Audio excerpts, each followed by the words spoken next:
Hello, everybody. Scott Golden here with the Superstars of Wrestling review series. We got over 221 of these available in the archives. We're also going to be starting, probably within the next day or so, the Mid Atlantic Wrestling review series.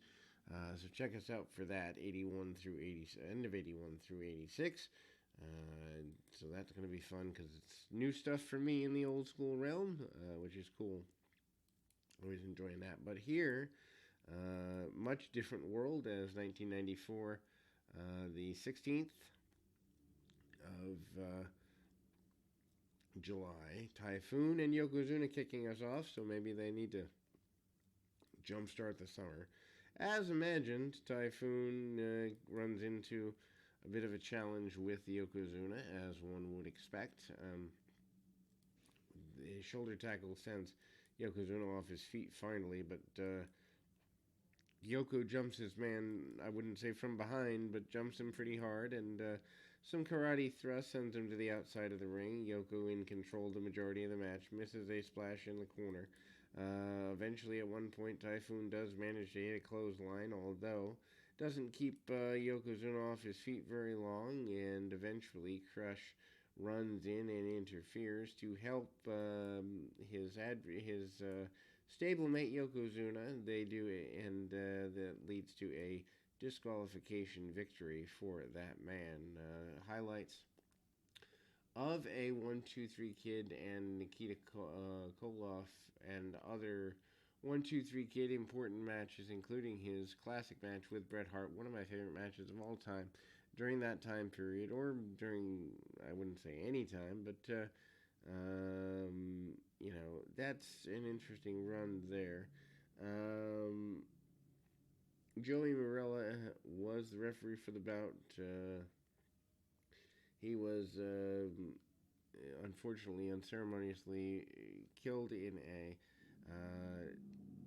car accident 2 weeks before the match airs. Probably the last time he's on television for obvious reasons. Anyway, during this event, also it's announced that Bret Hart would defend against Owen Hart in a steel cage at SummerSlam for the World Championship. Tatanka is a guest in the Heartbreak Hotel, in which Tatanka claims that Lex Luger is sold out to DiBiase, and showed footage from a previous Monday Night Raw in which Lawler interviewed DiBiase, and DiBiase said that he bought Luger. Tatanka said Luger wants a title around his waist, noting that the IC champion Diesel would defend against Lex Luger during the next Raw, which includes a vignette also promising the debut of Abe Knuckleball Schwartz, featuring a promo by Bob Backlund, in which he said he was ready for the World Championship again, and challenges Bret Hart to a match. Also, Razor Ramon against Barry Hardy. Ramon, obviously, at this point, a former Intercontinental Champion, and going to regain that belt at SummerSlam, so we haven't really seen the end of that. But Barry Hardy bumps it around for Razor here in the time. Okay, obviously, Razor doing the if something happens to the gold, something going to happen to you, Chico thing. Reverse punches, kicks, and the back suplex from the top rope on the inside, and there we go. Including the choke slam and the Razor's Edge. Scott Hall, aka Razor Ramon, wins the match. Bret Hart promotes the upcoming cage match with his brother Owen at the pay-per-view, and basically says the family feud has to end. Jim Neidhart and others cannot get in to save Owen, and that is the hype for that particular match. Jeff Jarrett, who has a phenomenal podcast in the My World podcast on the Conrad Thompson Network. Up next here, Ross Greenberg, his opponent. 232, some basic takedowns by Jarrett, nothing to write home about here. Works over the leg, Jarrett in an all-orange jumpsuit type maneuver. Body slam for Greenberg. Greenberg was an enhancement talent at the time, pretty focused. Then we see Bob Backlund talking about being WWF champion for almost 6 years. He's ready for the championship.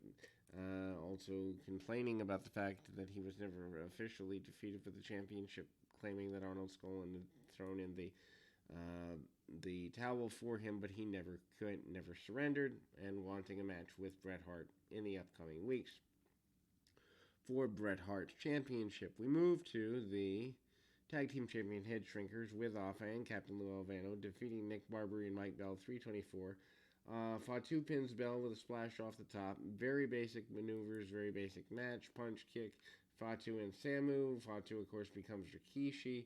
Samu is a major force at the time. Suplex and some punches in the corner, and then, as mentioned, the top rope splash, also a DDT out of the corner. Promise of the debut of Abe Knuckleball Swartz, as mentioned before. The idea here is that Abe Knuckleball Swartz is going to counteract the baseball strike that's going on. Tatanka has been betrayed almost, I guess you'd say, because he believes that Lex Luger has in fact sold out. The Heartbreak Hotel is the place that he reveals this information. Bob Sparkplug Holly is in the next match here, defeating Black Phantom 122 with a crossbody off the top rope.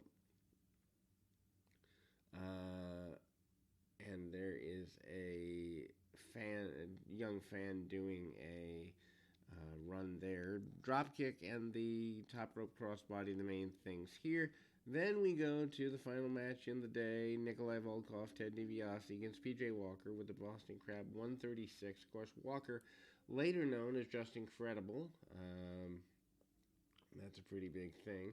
Also, before we get there, the highlight package that led to all of the consternation that led to the debate of the Undertaker versus Undertaker match. Paul Bearer claiming that his Undertaker's the real Undertaker, and there you go.